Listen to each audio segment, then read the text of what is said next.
में आप सब अखबारों में पढ़ते होंगे, जानते होंगे, समझते होंगे। 250 साल की जो गुलामी रही इस देश में, उसके लिए जो अंग्रेज जिम्मेदार थे, उन अंग्रेजों को हिंदुस्तान में फिर से निमंत्रण दिया गया आजादी के 50 साल में, और अंग्रेजों की रानी को हिंदुस्तान बुलाया गया आजादी के 50 साल में। और वो हमको ये याद दिलाने के लिए आई थी कि 50 साल पहले हमने तुमको गुलाम बनाया था।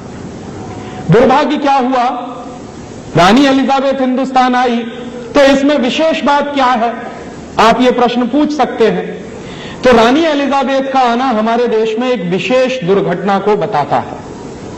हमारे देश में बहुत सारे देशों के राष्ट्रपति आते हैं, प्रधानमंत्री आते हैं, बहुत सारे देशों के राजदूत आते हैं, लेकिन उनके आने जाने से कभी कोई दुर्घटना नहीं हुआ करती। ब्रिटेन की रानी हिंदुस्तान में आई तो उससे जो दुर्घटना हुई वो क्या हुई। हमारे देश के अखबारों में रानी के आने के 15 दिन पहले एक वक्तव्य छपा।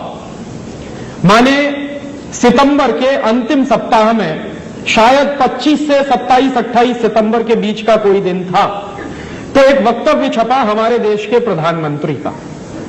तो हमारे देश के प्रधानमंत्री ने कहा कि ब्रिटेन की रानी एलिजाबेथ को भारत में आने की कोई जरूरत नहीं है।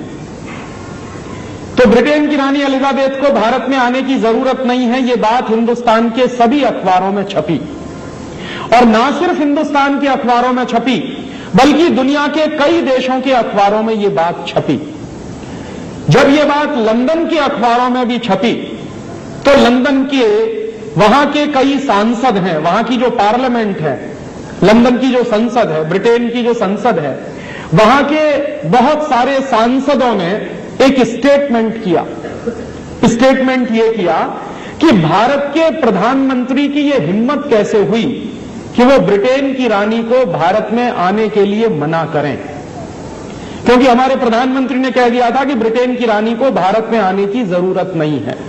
तो ब्रिटेन के प्राइम मिनिस्टर, उनके कई मंत्री और उनके कई बड़े बड़े नेताओं ने इस बात पर हंगामा किया, और यह हंगामा जो लंदन में हुआ वो बाद में हिंदुस्तान तक पहुंचा। और हमारे देश में क्या हुआ, लंदन से बहुत सारे फैक्स के मैसेजेस हिंदुस्तान के प्रधानमंत्री कार्यालय में पहुंचे, और हिंदुस्तान की सरकार पर दबाव डालने के लिए ब्रिटेन की सरकार ने एक प्रेस वक्तव्य भी जारी कर दिया। वो प्रेस वक्तव्य भी हिंदुस्तान में छपा, दुनिया के तमाम देशों के अखबारों में छपा।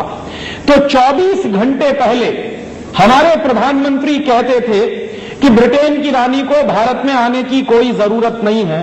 मात्र 24 घंटे के बाद हमारे प्रधानमंत्री ने एक दूसरा वक्तव्य दिया कि ब्रिटेन की महारानी को हिंदुस्तान में आने के लिए भारत सरकार स्वागत करेगी, और ना सिर्फ स्वागत करेगी बल्कि प्रधानमंत्री ने यह भी कहा कि ब्रिटेन की महारानी चाहे तो हिंदुस्तान के किसी भी गांव में जा सकती। 24 घंटे पहले हमारे प्रधानमंत्री कह रहे हैं कि उनको भारत में आने की जरूरत नहीं है, और 24 घंटे के अंदर प्रधानमंत्री ने अपना वक्तव्य बदला और कह दिया कि ना सिर्फ वो भारत में आ सकती है बल्कि भारत के किसी भी गांव में जा सकती। और उसके साथ साथ एक बात और उन्होंने कही कि ब्रिटेन की महारानी को भारत में आने के लिए कोई वीजा लेने की जरूरत नहीं है। माने बिना वीजा के ब्रिटेन की महारानी भारत में आ सकती है। तो हमारे देश के प्रधानमंत्री की गुलामी की हालत का आप अंदाजा लगाइए कि 24 घंटे पहले एक बात कह रहे हैं और 24 घंटे के अंदर आपको वक्तव्य बदलना पड़ा और उनके स्वागत की तैयारी भी करनी पड़ी। ब्रिटेन की महारानी आई, 12 अक्टूबर को दिल्ली में उतरी, तो पुलिस के किसी भी बड़े अधिकारी ने ब्रिटेन की महारानी का वीजा पूछने की हिम्मत नहीं की। कानून जानते हैं क्या है?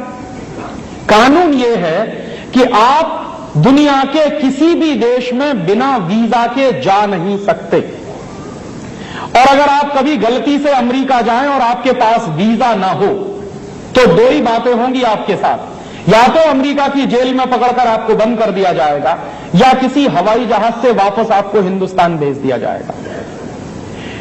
ठीक इसी तरह से दुनिया के किसी भी देश का प्रधानमंत्री और राष्ट्रपति हमारे देश में आता है तो उसको वीजा लेना पड़ता है। औपचारिकतावश सरकार वीजा इशू करती है और बिना वीजा के किसी भी देश में जाने की परमिशन नहीं